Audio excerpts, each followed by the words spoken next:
Well, hello. Welcome to the Wisconsin Canoe Heritage Museum.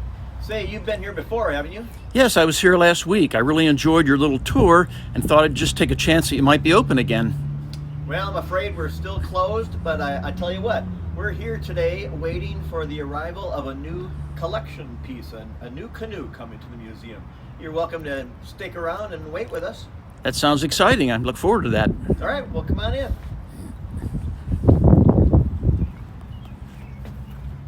Should be here anytime.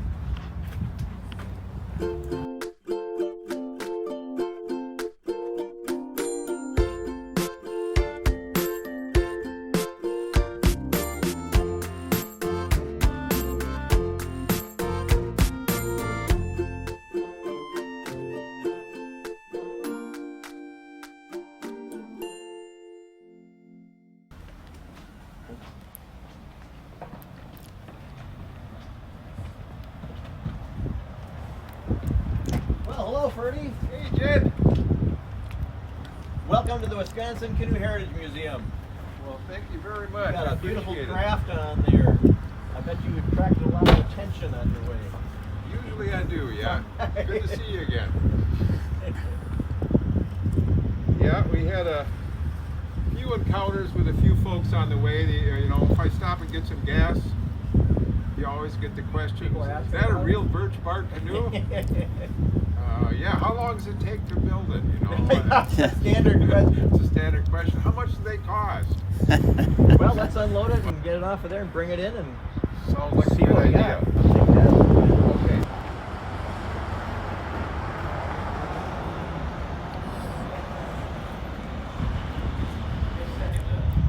Clear the way up in here.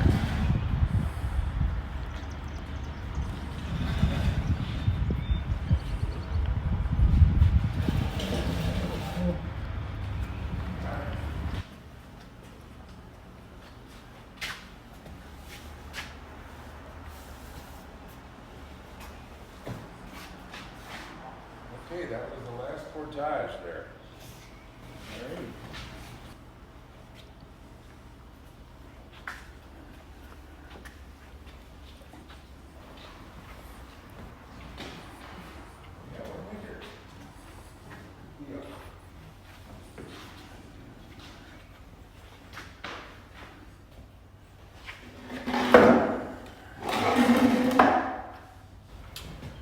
Well, this is Ferdy Goode, birch bark builder from Wisconsin here. I'm Jed Malishke, Executive Director for the Wisconsin Canoe Heritage Museum, and we're here today because Ferdy is delivering one of his beautiful birch bark canoes here as a new collection piece for the museum.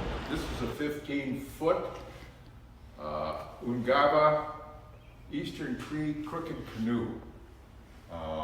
It's made out of obviously birch bark.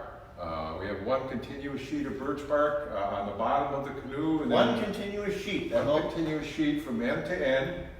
And then we have some panels on the sides here to bring up the sides because the tree wasn't large enough in diameter to build the entire. The other component we have here primarily is the white cedar, gijik, in the Ojibwe word, and that makes up the ribs, the planking, the stem piece, the man boards in the end of the canoe, and it works very well, splits easily, carves easily, and makes for a very traditional canoe.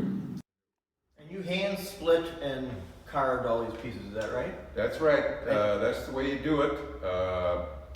It takes a long time, but it makes for a very strong canoe in the end product because of the splitting. You have a constant grain in the wood that gives it extra strength. The gunnels also split out.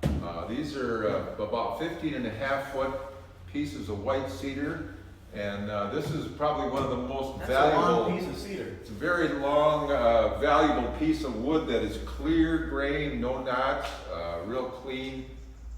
Makes for a great gunnel assembly on the birch bark canoe. The other two components we have, you see on the sides here, you see some pitch. That's from the black spruce tree, and that seals the seams on the canoe on the ends. You see a little root lashing going along the edge here. Come on in and take a closer look if you want. That takes a little time to collect those roots from underneath the spruce trees. They just kind of crawl around underneath the tree and they live down there.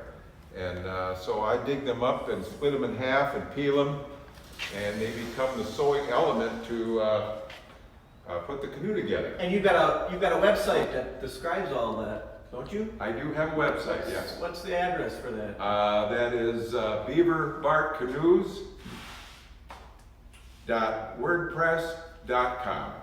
You mentioned it's an Eastern-Cree.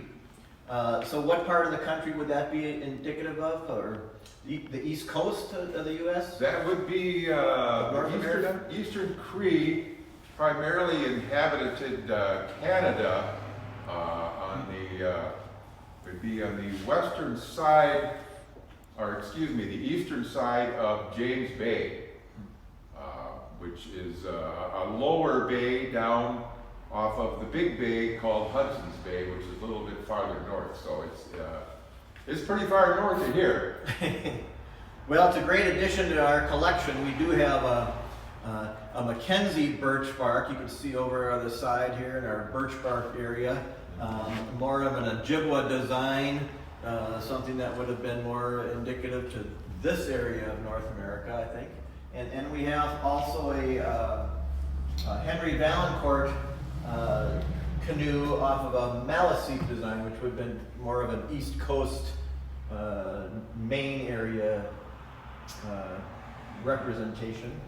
Well, thanks for coming and bringing that. I'm once again honored to have my canoe in this museum that is very unique to the Midwest, and of course a lot of great watercraft in here. Got to come and visit sometime in the neighborhood. Well, and we hope to have it on display soon and be open again. Outstanding. All right, well, thank you, Ferdy Goode. You bet.